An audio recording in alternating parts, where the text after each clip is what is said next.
నమస్తే, welcome to map TV. ఈరోజు మన అతిథులు తెలంగాణ ఇంటి పార్టీ అధ్యక్షులు డాక్టర్ చెరుకు సుధాకర్ గారు. నమస్తే అన్న. నమస్తే. చెప్పండి. అసలు ప్రస్తుత తెలంగాణ రాజకీయాలు ఎలా ఉన్నాయి, అదేవిధంగా గ్రాడ్యుయేట్ ఎమ్మెల్సీ ఎన్నికల్లో ఖమ్మం, వరంగల్, నల్గొండ జిల్లా గ్రాడ్యుయేట్ ఎమ్మెల్సీ తరఫున చెరుకు సుధాకర్ గారు అభ్యర్థిగా నిలబడుతున్నారు. అసలు ప్రజెంట్ తెలంగాణ రాజకీయాలు ఎలా ఉన్నాయి? బంగారు తెలంగాణ కాబట్టి చంద్రశేఖరరావు భాషలో అందరూ బంగారంతో జీవితాలు గడుపుతున్నారు. బ్రతుకు తెలంగాణ కావాలనుకుంటున్నారు. ఈ రాష్ట్రంలో కరోనా ఎప్పుడు పోతుంది, మా జీవితాల్లో కనీసం నోట్లకు 4 మెతుకులు పోతాయా లేదనేటువంటి సమస్యలు ఉన్నారు. ఇప్పటికీ ఎంత అన్సర్టనిటీ ఇవాళ మొత్తం దేశంలోనే ఉంది అంటే ఏ రోజుకి ఆ రోజు జీవిత భద్రత గురించి మాట్లాడుకునే పరిస్థితి ఉన్నది. రాజకీయాల్లోకి వస్తే చంద్రశేఖరరావు ఆయన వచ్చినటువంటి ఎన్నిక పద్ధతే చాలా చిత్రమైంది. తెలంగాణ రాష్ట్రం త్యాగాల పునాదుల మీద వచ్చింది. ఉమ్మడి రాష్ట్రంలో తెలంగాణ ప్రజలు న్యాయమైన డిమాండ్ కనుక వాళ్ళు చేస్తున్నటువంటి ప్రతి ఉద్యమాన్ని మనం ఎట్లా పడితే ఎట్లా అణచడానికి సాధ్యం కాదు అనేటువంటి ఒక సెన్సిబిలిటీ అన్నా ఉండేది. ప్రజల సెంటిమెంట్ తోటి ఇంకా రెచ్చిపోతారనే భయమన్నా ఉండేది. రాష్ట్రం వచ్చిన తర్వాత చంద్రశేఖర్ ఏమనుకున్నాడంటే కొత్త రాష్ట్రం వచ్చింది, కొత్త ఆశలు ఉన్నాయి, తీర్చాలన్న కంటే కూడా నా చిరకాల వాంఛ తీరింది, నాకు ఒక సామంత రాజ్యం, నా రాజ్యం వచ్చిందని వారు భావించి అట్లా భావించేది కాబట్టి వారు చిత్రమైన ఆలోచన చేసి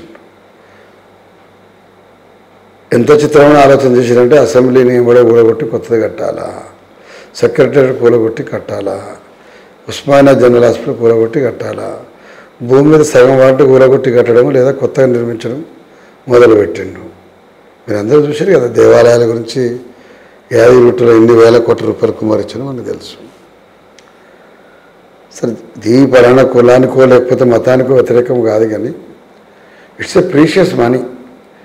మనము సమైక్య రాష్ట్రంలో విడిపోయేటప్పుడు మిగులు బడ్జెట్తో విడిపోయినటువంటి సంతృప్తిలో మనం ఉన్నాము. పక్క రాష్ట్రము బాకీలో ఉన్నామని చెప్పి బాధపడుతూ వాళ్ళు వెళ్ళిపోయినారు. మరి ఆ మిగులు బడ్జెట్ ఎట్లా వచ్చింది అంటే మన శ్రమ, మన సంపద, దాన్ని జాగ్రత్తగా వాడుకొని పాలనాపరంగా చాలా జాగ్రత్తగా చూసుకోవాలి. ఇక్కడ చంద్రశేఖరరావు ఏం చేసిండ్రు, దుబారాకు పరాకాష్ఠగా వారి పాలన కొనసాగింది. పెండింగ్ ప్రాజెక్టులని సుమారుగా మన లెక్క ప్రకారం అయితే అంతా కలుపుకుంటే కూడా 1000 కోట్లతోటి చాలా పెండింగ్ ప్రాజెక్టులు కంప్లీట్ కావాల్సి ఉండే. ఆయన రీడిజైన్ పేరు మీద కమిషన్ల కోసం దాన్ని 1000 కోట్లు పెంచుకుంటూ వెళ్ళిండ్రు. ఉమ్మడి రాష్ట్రంలో రాజశేఖర రెడ్డి గారి దానికంటే ముందే అంబేద్కర్ సుజల స్రవంతి పేరు మీద ప్రాణహిత దగ్గర ఒక పెద్ద ప్రాజెక్టు ఉండింది. దాని అప్రూవల్ మహారాష్ట్ర నుంచి 150 మీటర్ల హైటు, దాని సమయం ఒక చిన్న వివాదం ఉండే, అది పరిష్కారం అయ్యి ఉండేది మాట్లాడుంటే. కానీ వారేం చేసిండ్రు, ప్రాణహిత నదులు పెట్టేసేసి 100 కిలోమీటర్ల కింద ఉన్నటువంటి కాళేశ్వరం దగ్గర ఓ రీడిజైన్ పేరు మీద ఏషియాలోనే ప్రపంచంలోనే ఒక అద్భుతమైన కట్టడం అని చెప్పేసి సర్జ్ పూల్స్ కట్టి ముందు 50,000 కోట్లు అన్నారు, ఇప్పుడు 70 అన్నారు, ఇప్పుడు 1,00,000 అయింది, 2 లక్షలకు పోతామన్నారు. ఇవన్నిటి వల్ల అల్టిమేట్గా ఏం జరిగిందంటే తెలంగాణ రాష్ట్రం ఇప్పుడు 3 లక్షల కోట్ల రూపాయలు అప్పులోకి నెట్టబడ్డది. ధనిక రాష్ట్రమైనటువంటి తెలంగాణలో ఇవాళ మార్వాడి వడ్డీ కడతామన్నాం. ప్రభుత్వ ఆస్తుల్ని మనము కుదవబెట్టుకునే స్థితికి చేరుకున్నాం. ఇది తెలంగాణ రాష్ట్రం మనం గమనిస్తున్న పరిస్థితి. అదేవిధంగా వారి రాజకీయాల్లో మనందరికీ తెలిసిన విషయమే, ఎవరొచ్చినా కూడా అవన్నీ మా పార్టీలకు రండి, రాకపోయినట్టయితే మీ సంగతి చూస్తాను బెదిరింపుదోడు కొనసాగుతామన్నాం. సరే, అనివార్యంగా ఎలక్షన్ రాకుండా ఉంటాయంటే రేపు జిహెచ్ఎంసీ ఎలక్షన్స్ రాబోతున్నాయి. ఈ మధ్యకాలంలో ఖమ్మం, వరంగల్, నల్గొండ దీనికి సంబంధించినటువంటి గ్రాడ్యుయేట్ ఎలక్షన్స్ వచ్చినాయి. అదేవిధంగా హైదరాబాద్, రంగారెడ్డి, మహబూబ్నగర్ కూడా వచ్చినాయి.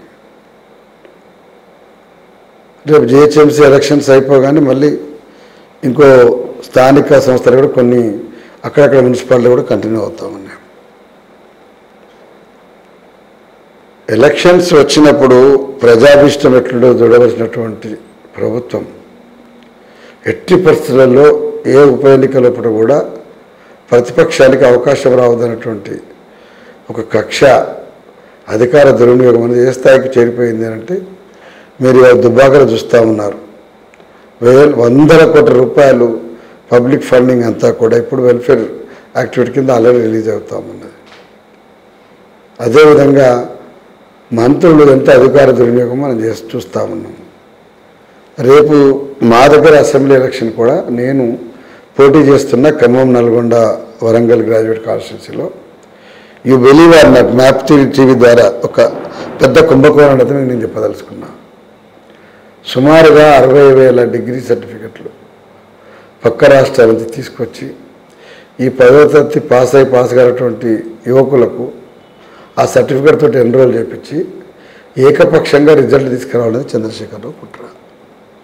దీనికి సంబంధించిన ఎక్సర్సైజు, జిల్లాల వారిగా సర్టిఫికెట్ల సేకరణ, ఇదంతా కూడా పని నడుస్తూ ఉన్నది. ఆ దురదృష్టం ఏంటంటే అసలు మీ ఆలోచన విధానంలో పెద్ద పొరపాటు ఉన్నది. ఇది పెద్దల సభ, ఆల్రెడీ చట్టసభలో 119 మంది శాసనసభ్యులు ఉన్నారు. ఎమ్మెల్సీలు సరే నీ ఇష్టం ఉన్న ప్రకారం అటు ఇటు ఉన్నప్పటికీ కూడా పెద్దల సభ అంటేనే ఆ వ్యక్తి ప్రభుత్వానికి నిర్మాణాత్మక సూచనలు ఇస్తూ పనిచేయాలి. మరి అట్లాంటి ఒక పదవిలో ఎన్నిక కావాలనే వ్యక్తిని మనం ఒక కార్పొరేట్ విద్యా సంస్థల వ్యక్తినో లేకపోతే ఒక నామమాత్రంగా నోరు లేని వాళ్ళను, తెలుగు లేని వాళ్ళను మీరే నామినేట్ చేసి మీరే గెలిపించి ఏం సాధిస్తారని నేను అడుగుతున్నా. ఎందుకంటే అంత మాత్రంగా అసలు శాసన మండలి మీరు ఈ ప్రకటించేటువంటి నోటిఫికేషన్లో ప్రజలు కనీవిని అత్యుత్సాహాన్ని చూపెడతా ఉన్నారు. మీరు చూసినప్పటికీ ఇదివరకు 2,80,000 చిల్లర ఉండేది. అది ఇప్పుడున్నటువంటి ఎన్రోల్మెంట్ సుమారుగా 4 లక్షలు దాటుతారనుకుంటున్నారు. ఇప్పటికే 1,50,000 మంది ఎన్రోల్ చేసుకున్నారు. ఈ ఎన్రోల్మెంట్ ముందే ఆల్రెడీ ముట్ట చెప్తామని చెప్పేసి మొత్తం 11 జిల్లాల్లో 6 పార్లమెంట్ నియోజకవర్గాల్లో 32 అసెంబ్లీ నియోజకవర్గాల్లో వేలాది మంది జడ్పీటీసీలు, ఎంపీటీసీలు పెట్టేసి మొత్తం మ్యానిపులేషన్ కూడా అయిపోయింది. సర్టిఫికేట్ వాళ్ళ దగ్గర పెట్టుకున్నారు, బెదిరిస్తున్నారు. కాలేజీ యాజమాన్యాలకు మీరు ఏమాత్రం కూడా సహకరించకపోతే ప్రమాదం ఉంటుంది అంటున్నారు. నేను అడుగుతామన్నా, నిజంగానే ఉమ్మడి రాష్ట్రంలో మీరు ఉప ఎన్నిక వచ్చినాడు మీరే పోయి ట్రాప్లో పడ్డట్టుగా రాజీనామా చేసి పోయినందుకు ఆ ప్రభుత్వాలు కక్ష కట్టుంటే అసలు ఒక్క ఉప ఎన్నికను మనం గెలవగలిగేటోళ్ళమా? ప్రతి ఉప ఎన్నిక తెలంగాణ ప్రజల రెఫరెండం అని చెప్పినాం కదా. నువ్వు రెఫరెండం అని చెప్పడానికి సహకరించిన వాళ్ళు, కానీ నువ్వేం చేస్తున్నావు? ఈ రాష్ట్రంలో ప్రజల యొక్క డిసెంట్ని ప్రజలకు చెప్పే సమయంలో కూడా తీవ్రమైన అణచివేత, ప్రలోభాలకు గురి చేస్తున్నావు. ఇది కదా తెలంగాణలో నువ్వు నిరంతరం చూపెడుతూ దేశమంతా నేను నెంబర్ 1 ఉన్నా, ఎప్పుడు చూసినా ఏ ఎన్నికైనా మేమే గెలుస్తున్నటువంటి ఒక తప్పుడు ప్రచారాన్ని మీరు ఇవాళ కలగజేస్తా ఉన్నారు. ఈ ఎన్నికల్లో నా విజ్ఞప్తి ఏంటంటే ఎలక్షన్ కమిషన్కి మంచి చూడడం ఇంత మంచి ట్రాక్ రికార్డ్ ఉంటే కనుక నేను చెప్పినటువంటి అంశాన్ని సునిశ్చితంగా తప్పకుండా మీరు వెతకండి, పరిశీలించండి, పరిశోధన కూడా చేయండి. మీ బాధ్యత అది. ఎందుకంటే ఇంతకంటే గొప్ప స్కామ్ ఏముంటుంది, దారుణమైన స్కామ్ ఏముంటుందండి? వెనకట ఖమ్మం జిల్లా ఇంకా చాలామందికి ఎరికే ఈ రాడికల్స్లో ఉన్నందుకు, పీడిఎస్లో ఉన్నందుకు రాత్రిపూట పోలీసు వాళ్ళు ఏం చెప్తున్నాడో చిన్న పెట్టే ఉంటాడు, ఇనుప పెట్టి ఉంటే అందులో ఉన్న సామాన్లు కింద ఎత్తేసి సర్టిఫికెట్ ఎత్తుకొని పోతుంటాడు. ఇప్పుడు చాలా ఏళ్ళ తర్వాత ఇప్పుడు ఎన్నికలు వస్తే టీఆర్ఎస్ ఎంపీటీసీలు, సర్పంచులు ఏదన్నా మేము సర్టిఫికేట్ అని చెప్పేసి అటు ఇటు సర్దించి వాళ్ళు సర్దుకొని దగ్గర పెట్టుకొని ఇక మేము నెంబర్ వేసుకున్నాక చెప్తాం పని చెప్పి అటే వెళ్ళిపోతున్నారు. నేనేమంటున్నానంటే దయచేసి విద్యార్థులైనటువంటి వాళ్ళు, తల్లిదండ్రుల కష్టార్జితంతో చదువుకున్నటువంటి మీకు నా విజ్ఞప్తి ఏంటంటే మీకు సెల్ఫ్ ఎన్రోల్మెంట్ చేసుకునే అవకాశం ఉన్నది. ప్రతి సిస్టంలో కనుక బేసిక్ కంప్యూటర్ సిస్టంలో పనిచేయగల వాళ్ళు ఎవరున్నా కూడా పని చాలా easy. Self uploading of application కూడా అద్భుతమైన యాప్స్ వచ్చినాయి. స్కాన్ చేయడం కూడా మామూలు సెల్ ఫోన్లో చేసుకోవచ్చు. మొత్తం ప్రొసీజర్ సెల్ ఫోన్లో కంప్లీట్ చేయొచ్చు. ఇంత సింపుల్గా ఉన్నప్పుడు ఇంకా మధ్యవర్తి ఎందుకు మనకు? పోదలుచుకుంటూ చిన్న చిన్న సెంటర్లో పోండి, వాళ్ళ సర్వీసెస్ వాడుకొని ఎన్రోల్ చేసుకోండి. But one thing is very clear, ఒకనాడు ఎన్రోల్ చేసినానంటే పుస్తకం మొగుడంత విలువ ఉంటుండే, అంత కథ ఉంటుంది. ఇప్పుడు అంత సీన్ లేదు దానికి. ఇవన్నీ భయపడాల్సిన అవసరం లేదు. మీ తోచిన ప్రకారం మీకు ఓటేసి హక్కున్నది. ఒక చిత్రమైన వాతావరణం నేను చూస్తామన్నా. ఏమంటే ప్రచారానికి వస్తారా అంటే, సార్ మీరు ప్రతిపక్షం వల్ల కదా మీకు ప్రచారం చేస్తే మా ఉద్యోగాలు పోతాయేమని భయం. గమ్మత్తైన విషయం ఏంటంటే ఎన్నికల్లో పార్టీల గుర్తులు ఉండవు. చాలా అడ్వాన్స్డ్ డెమోక్రటిక్ ఆస్పిరేషన్స్ని మామూలుగా 1+1 అనే యాటిట్యూడ్లో కాకుండా ప్రిఫరెన్షియల్ ఓట్ కింద ఫస్ట్, సెకండ్, థర్డ్ పీరియడ్ కింద ఇచ్చేటువంటి ఒక అద్భుతమైన ప్రక్రియ. దాంతోపాటు ఎలిమినేషన్ చాలా అడ్వాన్స్డ్ ఎలక్షన్ సిస్టమ్. ఈ సిస్టంలో వ్యక్తులకు ఓట్లు ఇస్తాం, మన పార్టీలో ఓట్లు వేయం. వ్యక్తి అంటే చర్చ సుధాకర్కి ఏ రైట్ ఉన్నదో పల్లా రాజేశ్వరరెడ్డి గారికి అంతే రైట్ ఉన్నది. పల్లా రాజేశ్వరరెడ్డికి ఏ రైట్ ఉన్నదో రేపు భారతీయ జనతా పార్టీ అభ్యర్థి కూడా అంతే రైట్ ఉన్నది, సిపిఐ అభ్యర్థి కూడా అంతే రైట్ ఉంటుంది. సో నేనేమంటున్నానంటే ఎవరికి చేసిన ఎవరికి ప్రచారం చేసినా సరే చేసే హక్కు మీకున్నది. ఎందుకున్నది అంటే రాజకీయాలకు అతీతంగానే ఎన్నికలు జరగాలి. పలానా పార్టీ సమర్థించిన ఇష్యూ కాదు. కానీ మీరేం చేస్తున్నారు? ఇప్పటికే మొత్తం టీఆర్ఎస్ పార్టీ స్పాన్సర్ చేసినటువంటి దాని కింద మీ మంత్రుల్లో తిరిగి మీరే మొదటగా ఉల్లంఘిస్తున్నారు. మీరు ఉల్లంఘిస్తూ ప్రభుత్వ అధికారులను కూడా పని చేయించుకొని ఓట్లు వేయించుకోవాలని చూసుకున్నప్పుడు సాధారణ ప్రజలు మాలాంటి ఉద్యమకారులు ఓటు వేయదలుచుకుంటే అదేదో క్రమశిక్షణ చర్య కింద మీరు కనుక నోటీసులు పంపినా లేదా ఇంకేం చేసినా కూడా ఫలితాలు తీవ్రంగా ఉంటాయని మాత్రం నేను హెచ్చరించదలుచుకున్నాను. 100% రాజేశ్వరరెడ్డి దగ్గర మా దగ్గర కనుక ఒకవేళ పనిచేస్తున్నటువంటి ఉద్యోగుల మీద కక్షపూరితంగా ఏమైనా చేస్తే రాజేశ్వరరెడ్డి దగ్గర ఒక్కరు కూడా పనిచేయనీయం. ఇది మాత్రం బహిరంగంగా హెచ్చరించదలుచుకున్నాం. ఇప్పటిదాకా చంద్రశేఖరరావు గారు ఒక్క మాట అంటే ఒక్క మాట మరి ఎలక్షన్ల రీత్యా యువతలో నిరుద్యోగుల్లో తీవ్రమైన అసంతృప్తి కూడా ఎట్ట పరిష్కారం చేద్దామని ఇప్పటిదాకా ఒక్క మాట కూడా అనలేదు. అది ఎంత నిర్లజ్జగా ఉన్న పరిస్థితి ఉన్నదంటే మేము ఉద్యోగాలు ఇవ్వం, భూములు లేవు, ధరణిలో ఎంటర్ కావాల్సిందే, లేకపోతే భూములు ఉండవు, ఎల్ఆర్ఎస్ కట్టవలసింది. ఒక నిరంకుశమైన ధోరణి రాష్ట్రం. ఒక తెలంగాణ ఉద్యమంలో 69లో పనిచేసినటువంటి నాగులని పిల్లవాడు పెద్ద మనిషి, నా అతి సుమారేజ్. అని బాధ అనిపించింది. అమరుల స్తూపం వెనక వైపు అగ్గి పెట్టుకున్నాడు. అయ్యా చంద్రశేఖరరావు గారు ఆదుకోండి అన్నాడు. కర్మగాలి హాస్పిటల్ తీసుకెళ్ళిపోయాను, 4 రోజులు చనిపోయింది. నాగులు చనిపోయిన రోజు చంద్రశేఖరరావు గారు చిరంజీవి స్వామి పాద పూజల్లో చాలా తన్మయత్వంలో ఉన్నారు. ఆ నుంచి మొదలై యాదాద్రిని దర్శించడానికి వెళ్ళి దారిలో కోతులు కనపడితే కోతులకు అరటి పండ్లు వేస్తూ ఫోజులు ఇచ్చిండ్రు. చాలా గొప్ప మానవతామూర్తి కింద పేపర్లు రాసుకుని తోటి ఉద్యమకారుడు నీకు ఈ రాష్ట్రాన్ని పోరాటం చేసి అప్పచెప్తే అటు చచ్చిపోతే కనీసమైనటువంటి సంస్కారం పోయి మందలిద్దాము, ప్రకటనిద్దామని సోయలేనటువంటి మీరు నేనేమంటున్నట్టు ఉద్యమ సామాజిక శక్తులకు ఉన్నటువంటి స్ఫూర్తి ఎట్టయితారు మీరు? మోసకారితనానికి పరాకాష్ట కదా. ఇవాళ మేమందరం బయట ఉన్నామంటే మీ మోసకారితనము విశ్వాసఘాతుకతనే కదా. అది గోపినాథ, ఎన్నారెడ్డా, లేకపోతే విజయరామారావా, డాక్టర్ చరిత్ర సుధాకర, విజయశాంత ఇష్యూ కాదు. అందుకోసం చంద్రశేఖరరావు గారు మీరు చేసిన తప్పులు ఎన్నో వందలు ఉన్నాయి. ఈ ఎన్నికలన్నా సజావుగా సాగేటట్టు చూడండి.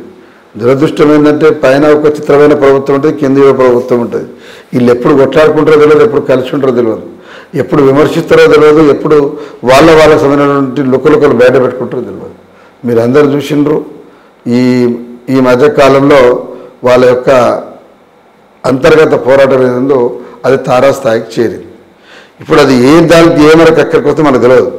దుబ్బాకులైతే ఒక మేరకు కొంత అడావుడి నడిస్తే నడవచ్చునేమో, కానీ మిగతా ప్రాంతాలు ఇప్పుడు గ్రాడ్యుయేట్ ఎలక్షన్లో మాత్రం భారతీయ జనతా పార్టీ టీఆర్ఎస్ మధ్య ఉన్నటువంటి ఒక సాఫ్ట్ కార్నర్ అయితే మనకు స్పష్టంగా కనపడతామన్నది. ఈ మ్యాచ్ ఫిక్సింగ్ ఏడికి పోతే మనకు తెలీదు. ఈ ఎన్నికల్లో ఒక ఉద్యమకారులు సామాజిక శక్తుల యొక్క అభ్యర్థిగా నేను ఎందుకు నిలబడాలనుకుంటున్నట్టే, నేను 40 ఏళ్ళుగా 1990లో నేను ఈ ప్రాంతానికి వచ్చిన, దాని ముందు 1975లోపు నేను సూర్యాపేటలో స్టూడెంట్ యూనియన్ ప్రెసిడెంట్ని. ఆల్మోస్ట్ నిరాటంకంగా ఒక 45 ఏళ్ళు పబ్లిక్ లైఫ్లో ఉన్నా. నాకు ఇంకొక వ్యక్తిగత జీవితం లేదు. వృత్తిరీత్యా డాక్టర్ని కాబట్టి ఆ మేరకు జీవన వృత్తి కోసం నడపడమే తప్ప ఎన్నడూ కూడా ప్రజా ఉద్యమాలు నిరంతరం ఉన్నటువంటి వాడిని. ఈ రాష్ట్రంలో ప్రజలు కూడా ఇవాళ ఒక ఎమ్మెల్సీ కొట్లాటోడు గెలిస్తే బాగుండి ఎదురు చూస్తున్నటువంటి వాతావరణం ఉన్నది. అందుకోసం నేను ఆ రకంగా కూడా విజ్ఞప్తి చేస్తున్నట్టే, ప్రజలు ఎదురు చూస్తున్నటువంటి ఆకాంక్షకు అనుగుణంగా ఒక లీడర్ ఉండవలసిన అవసరం ఉన్నది. ప్రతిపక్షాలను బట్టి బాధ్యతాయుతంగా ప్రవర్తించవలసి ఉన్నది. కానీ మీరు ఇంతకుముందు గుర్తు చేసినట్టుగా ఈ ఎన్నికల్లో కోదండరామ్ గారు నేను పోటీ చెప్తాను, నేను ఉరుకులాట, అదొక చిత్రమైన పరిస్థితి. మాలాంటి ఉద్యమకాలు నష్టం పోయినా కూడా కొంత సారిపోతుందని చెప్పేసి మేమైతే అనుకుంటున్నాం ఈ క్షణానికి. తెలంగాణ ఉద్యమం నష్టపోయిన వాళ్ళకి ఎంత సాఫ్ట్ కార్నర్ ఉంటుంది అనేది చాలా సందర్భాల్లో ప్రూవ్ అయ్యి. నేను కోదండరామ్ గారు విజ్ఞప్తి చేస్తున్నట్టే, మీకు గవర్నర్గిరి ఆఫర్ చేసేటువంటి కేంద్ర ప్రభుత్వం ఉండగా ఎంపీ ఎమ్మెల్యే సీట్లను పెద్ద పెద్దయాన్ని వదిలిపెట్టుకొని చెరుకు సుధాకర్ ఇవాళ పెద్ద పెద్ద యుద్ధం చేయలేక ఒక అవకాశం వస్తే ఇదన్నా ఖచ్చితంగా గెలిపిస్తుందని ఆశతో వచ్చేదానికి అడ్డం రావాల్సిన అవసరం లేదు. ఎందుకంటే తెలంగాణ ఉద్యమ కాలంలో చంద్రశేఖరరావు మోసం చేసిండు. బయటికి వచ్చి మహాకూటం పెట్టి అంతా పోరాటం చేసేటప్పుడు ఈ ఆధిపత్య కులాలు రకరకాల కుట్రలు చేసి ఇంటిపాటి బయట ఉండేటట్టు చేసిండ్రు. ఇక ఆ నుంచి మొదలు పెడితే ఇప్పుడు ఆయాలు కోమటెడ్డో ఇంకోరో అడ్డం వచ్చేది అయిపోయింది. ఇప్పుడు మళ్ళా ఇంటికి వచ్చేసరికి ఇప్పుడు కోదరావు అడ్డం వస్తా ఉన్నాడు. అంటే రామేశ్వరంలోనా శనేశ్వరం అన్నట్టుగా ఉంది మొత్తం తెలంగాణ. ఇంతమించి ఏం లేదు. నేను వారికి ఏం విజ్ఞప్తి చేస్తున్నట్టే, మీరు మా గవర్నర్ కూడా ఇస్తామని బీజేపీ అన్నది చెప్పి కూడా అన్నారు. మీరు ఎందుకు హైదరాబాద్ ఎందుకు పోటీ చేయకూడదు? చేస్తే ఏం కష్టమవుతుంది? మీరు నిలబడడం ద్వారా పుసుకున రామచంద్ర ఓడిపోతారని బాధపడుతున్నారా? ఏమైతే రామచంద్ర ఓడిపోతే మనకేమి, గెలిస్తే మనకేమి? తెలంగాణ అస్తిత్వమైన అంశాల లోపల భారతీయ జనతా పార్టీతో మనకున్నటువంటి డిఫరెన్స్ ప్రకారం అయితే ఇవాళ భారతీయ జనతా పార్టీ టీఆర్ఎస్ రెండిటల్లో ఎవరున్నా పెద్ద తేడా రాదు. మరి ఎందుకు మీరు హైదరాబాద్ పోటీ చేయడం లేదో జవాబు చెప్పాల్సి మాత్రం వారి మీద ఉన్నది. వామపక్షాలు అంటారా ఇక్కడ, వారికి కొంత సాఫ్ట్ కార్నర్లు అయితే ఉన్నారు. నిన్న చాలా విషయాలు డిస్కస్ చేసినాం. బహుశా తొందరలో వారి నుంచి సానుకూలమైన నిర్ణయం వద్దనుకుంటున్నా. వాళ్ళు ఏదో విజయసాయి రెడ్డి అని ఉన్నారో బహుశా చిరకాలం పోటీలో ఉండకపోవచ్చు అని చెప్పి కూడా ఆశిస్తామన్నా. మిగతా ప్లేయర్స్ రాని రుద్రమ మిగతా వాళ్ళకి నేను ఇప్పటికే చాలా సందర్భాలు విజ్ఞప్తి చేసిన. ఈసారి కూడా వారు తప్పకుండా విడ్రా చేసుకునే ఆశ నాకైతే ఉన్నది.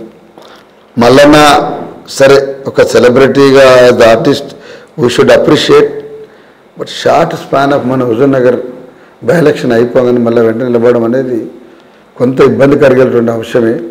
తన వ్యూయర్షిప్ ఇంప్రూవ్ అయినంత మాత్రాన మిగతా రాజకీయ క్షేత్రంలో ఉన్న వాళ్ళని డిస్టర్బ్ చేయకూడదని చెప్పేసి కూడా విజ్ఞప్తి చేస్తూ ఉన్నా. తప్పకుండా వారితో కూడా మాట్లాడతా. ఇప్పటికే ఆర్కృష్ణ గారితో మాట్లాడడం జరిగింది, మందకృష్ణ తెలపడం జరిగింది.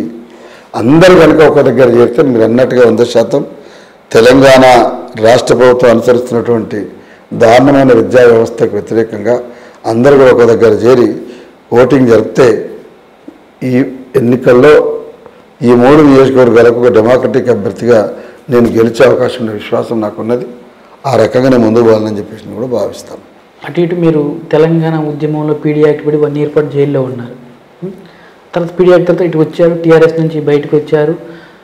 తెలంగాణ ఇంటి పార్టీని స్థాపించి దాన్ని విస్తృతంగా ప్రజలకు తీసుకుపోవడానికి కారణం ఏంటి? ఇప్పుడు రాజకీయ పార్టీ పెట్టాలని చెప్పేసి మనం ఆనందపడి పెట్టుకునేది ఉండదు. తెలంగాణ రాష్ట్రం వచ్చిన తర్వాత ఒక స్పేస్ ఉద్యమకారులకు ఉందనుకున్నాం. తెలంగాణ ఉద్యమ వేదిక పెట్టినాం. తిప్పలపడ్డ మా గోపీనాథ్ గారు కూడా హైదరాబాద్లో అక్కడ ఉన్నటువంటి హోటల్కి వారు రావడం జరిగింది. ప్లాటినం హోటల్ అనేది ఉండి అక్కడ జరిగింది. ఆ తర్వాత అందరు మిత్రులను కలిసి ఒకటే పార్టీ ఉండాలని చెప్పి కోదండరామ్గా నేను విజ్ఞప్తి చేసిన. దురదృష్టవశాత్తు వారు రెస్పాండ్ కాలేదు. నాకున్నటువంటి పేద ప్రజల నుంచి సబ్బడ్డ వాళ్ళ నుంచి ఒత్తిడి ఏదైతుందో రాజకీయాలు మనం నిలదొక్కుకోవాలని దానికి అనుగుణంగానే తెలంగాణ ఉద్యమం నిట్టాడుగా ఉంటూ సబ్బండ వర్ణాలకు ఒక ఆత్మగౌరవ పతాక ఉండాలని చెప్పేసి తెలంగాణ డిపార్ట్మెంట్ పెట్టుకున్నాం. వేలాది మందితోటి బ్రహ్మాండంగా 12-14 వేల మందితోటి మనం ఫస్ట్ డే ఇనాగ్రేషన్ చేసుకున్నాం. తర్వాత స్థానికంగా ఉన్నటువంటి నల్లగొండ మిగతా ప్రాంతాల నుంచి మొదలు పెడితే ఇటు మహబూబ్ నగర్ చాలా జిల్లాలు కూడా ఎక్స్టెండ్ అయినాం. ఇవాళ ఒక మంచి వాతావరణం అయితే ఉన్నది. ఈ రాష్ట్రంలో ఓ బలమైన నోరున్నటువంటి ప్రశ్నించే గొంతుగాను వారు కోరుకుంటున్నారు. వారందరి యొక్క సహకారంతో ఎన్నికల్లో ఒక మంచి రిజల్ట్ వస్తుందని చెప్పేసి మాత్రం నేను ఆశిస్తామన్నా. తొందరనే ఫలితాలు వస్తాయి. మీలాంటి మీడియా మిత్రులు ఇట్లా జరిగితే ఎట్లా అన్యాయం అయిపోతుంది అనేది బాధపడుతున్నారో చాలా సందర్భాలు తెలంగాణ అట్లా దెబ్బతిని కూడా లేచి నిలబడ్డది. కేవలం ఎన్నికల్లో మాత్రమే అద్భుతాలు జరుగుతాయి కదా, కానీ ఎన్నికల్లో కూడా మనం అద్భుతాలు చేయాలి. అంతవరకైతే నాకు కాన్సెప్ట్ మేరకు నేను పనిచేస్తా. ఇప్పటికీ జిల్లాలు 5-6 జిల్లాల్లో అధికారికంగా ఆఫీసులు తెరిచినాం. ఈరోజు ఖమ్మంలో ప్రారంభమైంది. రేపు పొద్దున మళ్ళీ రేపు కొత్తగూడెంలో ఉంది. ఎల్లుండ ఆలుండ వరంగల్ భూపాలపల్లి ఇవన్నిటి ప్రాంతాలు కూడా చేస్తూ ఉన్నాం. మీ అందరికీ మ్యాప్ టీవీ ద్వారా విజ్ఞప్తి చేస్తున్నా, ఓ 10,000 రూపాయలు లేకపోతే 5,000 రూపాయలు ఏదో ఒక పథకం కింద పంపినంత మాత్రాన మన జీవితాలు మారవు. ఒక 2,000 3,000 రూపాయల కాంట్రాక్ట్ జీతం పెరిగినా కూడా ఎంతో అద్భుతం జరుగుతుంది, ప్రతినిధి వస్తుంది. కాబట్టి కనీసం 1,20,000 వారు చెప్పినటువంటి నోటిఫికేషన్ ప్రకటించినా కూడా చాలా మార్పు వచ్చేటువంటి అవకాశం ఉన్నది. అందుకోసం ప్రజా ఉపయోగమైన పనులు కేసీఆర్ గారు చేయాలని, చేయకపోతే ఖచ్చితంగా ప్రజలు బుద్ధి చెప్పే దాంట్లో భాగంగానే ఒక ఉద్యమకారుగా నిలబడ్డందుకు 100% ఎన్నికల్లో మంచి రిజల్ట్ వస్తున్నటువంటి విశ్వాసం నాకున్నది. ఇప్పటికే 3 జిల్లాల్లో విస్తృతంగా ఆఫీసులు ఓపెన్ చేసినాం. మా రాష్ట్ర నాయకులు ఇవాళ బ్రహ్మాండంగా పనిచేస్తూ ఉన్నారు. ఇదే ఖమ్మం జిల్లాలో తెలంగాణ జనసమితిలో పనిచేసినటువంటి నిన్నటిదాకా బత్తుల సోమయ్య గారు అద్భుతంగా ఇవాళ 100,000 మందితోటి కార్యక్రమం చేపట్టారు. అట్లా ఇదివరకు విప్లవోద్యమాలు పనిచేసిన మిత్రులు అందరూ సంప్రదిస్తున్నారు.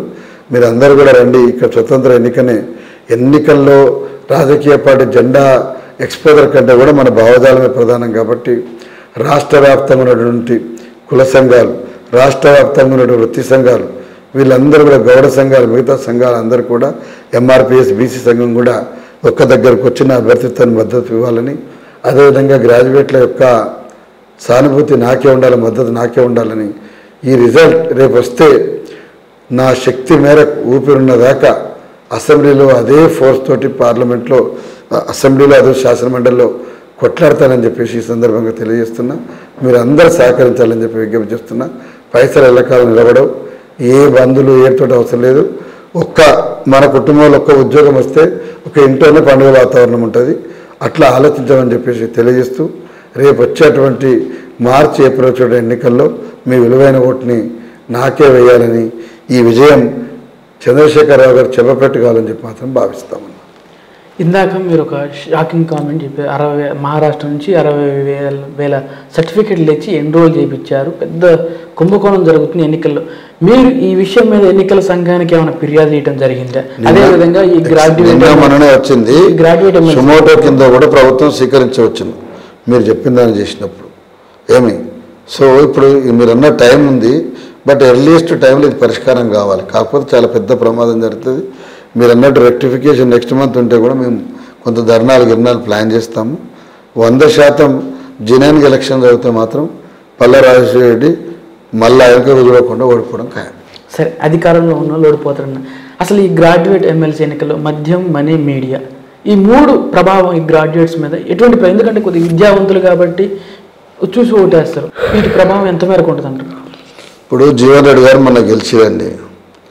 ఆయనకున్న పానానికి ఆయనకే వస్తువులు మిగతా నగూర్చుకోవడం కష్టం.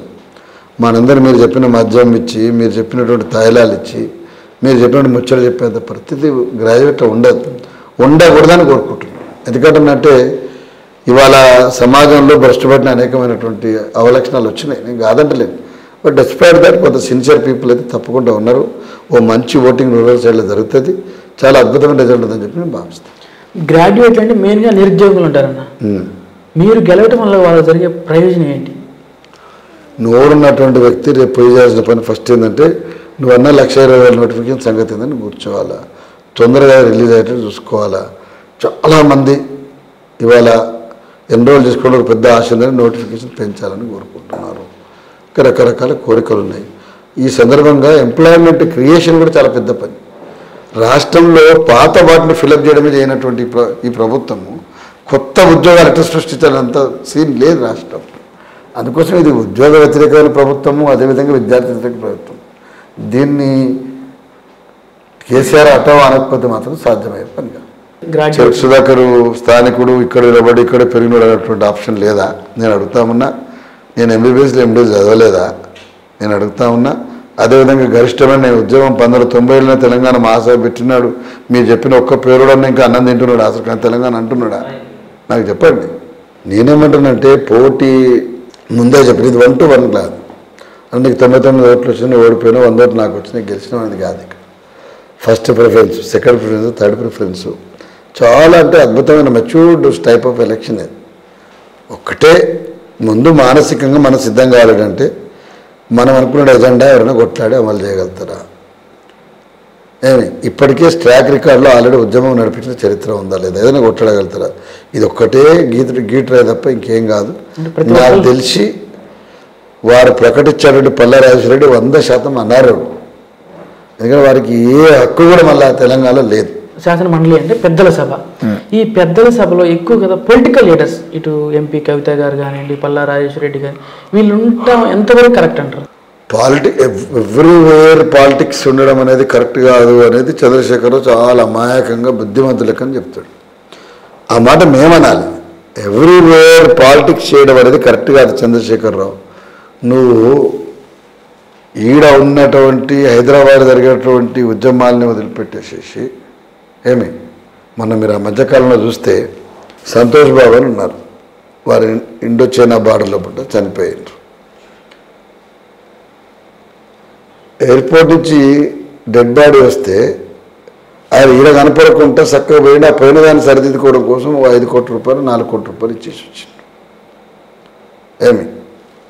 అంటే వారు తోచిన ప్రకారం చేసేటువంటి వాతావరణం ఉన్నది. నేనేమంటున్నా అంటే రాష్ట్రంలో కొట్లాడేవాడు లేకపోయినట్టయితే ఇంకేం మిగలదు. ఇప్పటికీ దుబారాతోటి 3,000 కోట్ల పైన అప్పున్నది. తర్వాత ఇప్పటికీ ఒక నోటిఫికేషన్ ఇస్తున్నటువంటి పరిస్థితి లేదు, ఒక్క కళాశాలను ఆదుకున్న పరిస్థితి లేదు. కరోనా నేపథ్యంలో వీళ్ళకి ఏం చేయగలుగుతామో చెప్పే పరిస్థితి లేదు. ఇక ఎల్ఆర్ఎస్ ఎంత దారుణంగా ఉందో మనకు తెలియంది కాదు. ఈ పరిస్థితిలో నిర్దిష్టంగా ఎవరు నిలదొక్కుంటే వాడే లీడర్ అవుతాడు. మీరు పేర్లు అంటారా, నేను అందరినీ సమానం చేసి మాట్లాడుకోవడం అయితే నాకు సంబంధించి నాకు I got my own objection. ప్రజా గొంతుకు వినిపిస్తున్నామని ప్రతి ఒక్కరు చెబుతున్నారు. ఏ ప్రజా గొంతు, ప్రశ్నించే గొంతు, ఇవన్నీ ఆనవాయితీ. ఇప్పుడు ఏముంటుందండి, 2 రోజులు కానీ ప్రతిదాన్ని పాడిందే పాడు అన్నాడు, అదే పాడుతుంటారు. ఇక నేను ప్రశ్నించే గొంతు కావడం కోసమే కాదు, నువ్వు హేతుబద్ధంగా ప్రశ్నించాలి, నువ్వు ప్రజల పక్షాన ప్రశ్నించాలి. అప్పుడు నువ్వు దీన్ని నిజంగానే ప్రశ్నించే గొంతుకు అవుతుంది, దానికి విలువలు ఉండాలి.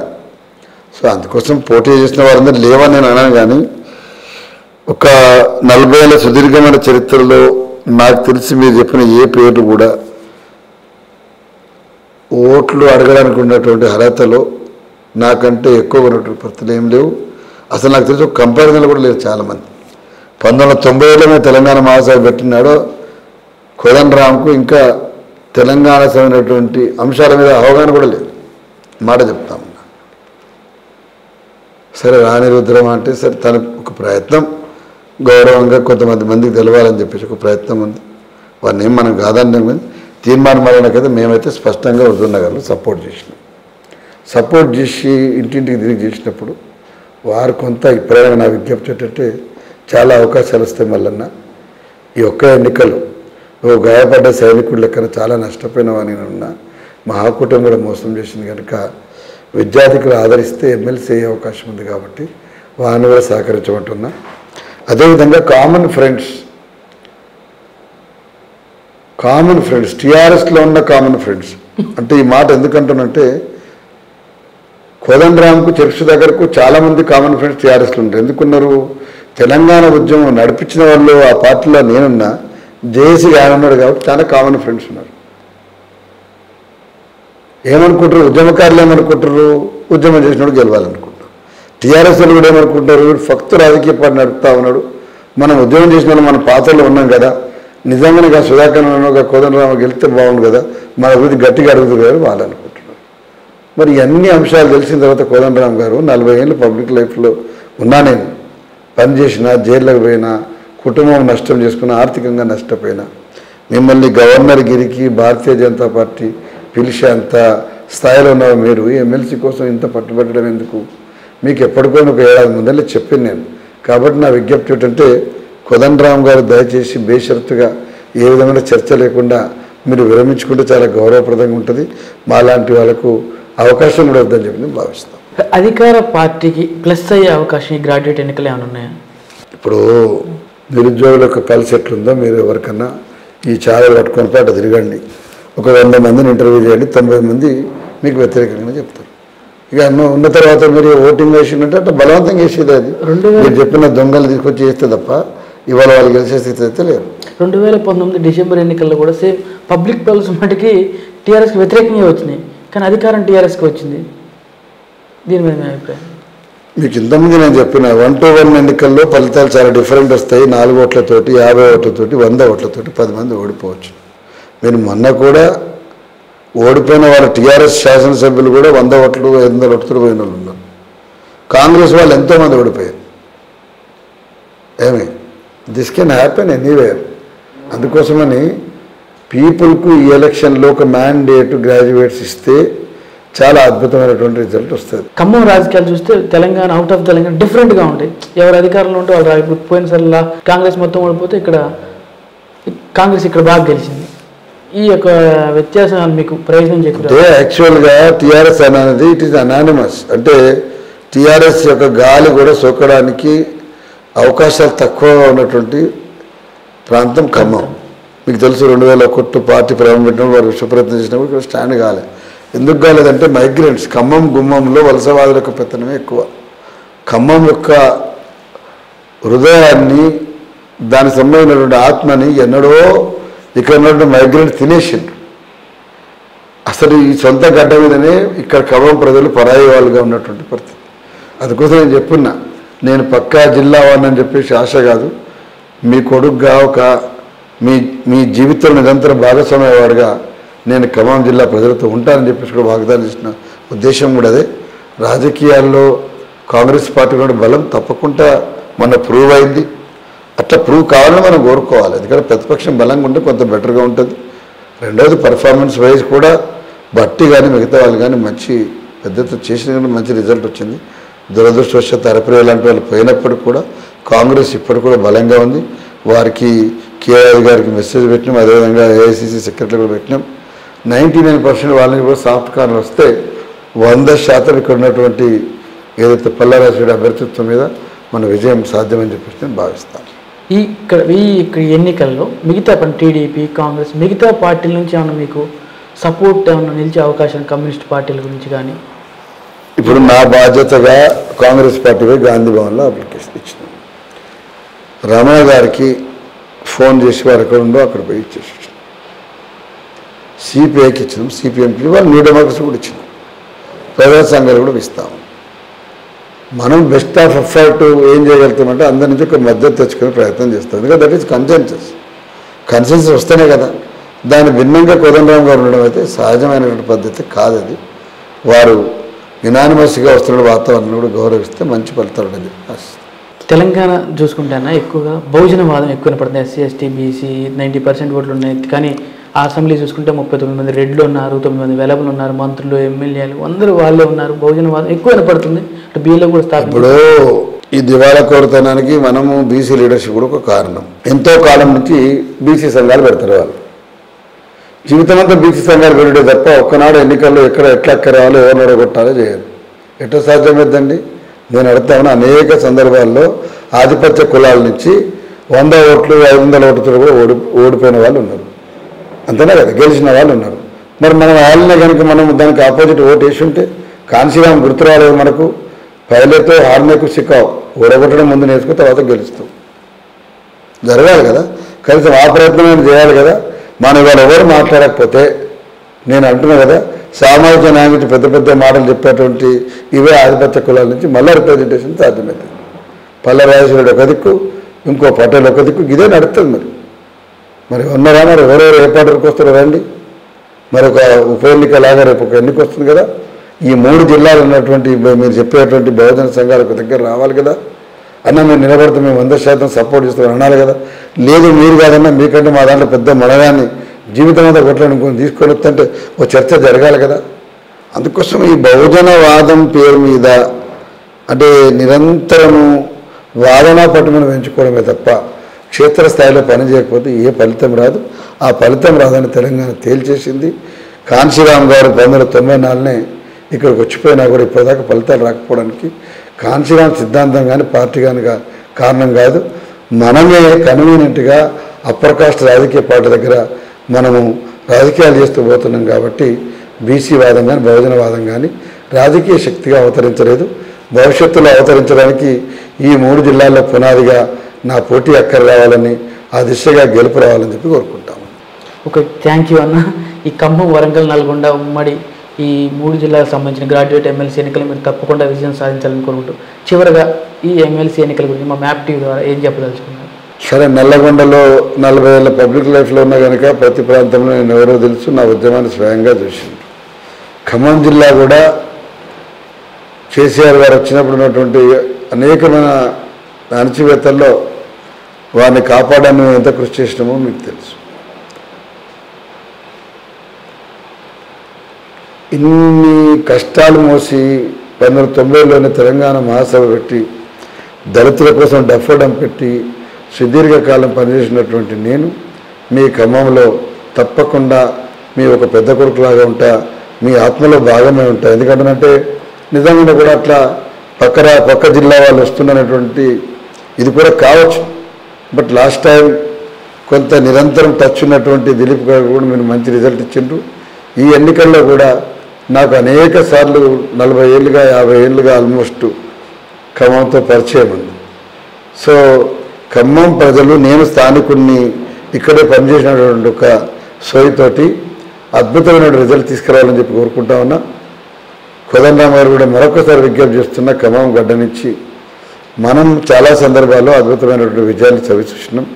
మన వెనక ఆనాడు న్యూ డెమోక్రసీ లాంటి మిలిటెంట్ పార్టీ ఉన్నది. భారత కమ్యూనిస్ట్ పార్టీ ప్రో తెలంగాణ ఇది తీసుకున్నది. చట్టసభల్లో ఒక దిక్కు సోనియా గాంధీ గారు, ఒక దిక్కు బహన్జీ మాయావతి, మరొక దిక్కు మీరా కుమార్, మరొక దిక్కు సుష్మా స్వరాజ్, ఇంతమంది తెలంగాణ తల్లులు మనకు ఎంతో ఫేవరబుల్గా చేసిన కనుక వాతావరణం వచ్చింది. నేను రిక్వెస్ట్ ఏంటంటే ఇంతమంది కష్టపడి తెచ్చిన రాష్ట్రం లోపల మీరు చంద్రశేఖరరావు గారు తోచిన ప్రకారం రాజ్యం చేస్తామంటే ఇది ఎవరిని జాగీర్ కాదు. ఖమ్మం జిల్లాలో మీరు మైగ్రెంట్ అన్ని పార్టీలు ఒక దగ్గర పోసి వీళ్ళని ఇది చేసినంత మాత్రాన ఇక్కడ ఏదో రిజల్ట్ తీసుకొని వస్తుందంటే అయ్యే పని కాదు. పువ్వాడ అజయ్నో లేకపోతే ఇంకోరినో పురమాయించి అవినీతికి పాల్పడతామంటే, దొంగ ఓట్లకు పాల్పడతామంటే తప్పకుండా కేసులు వేస్తాం. అవసరమైతే మీరు ఊచలు లెక్క పెట్టి వస్తారని కూడా నేను విజ్ఞప్తి చేస్తామన్నా.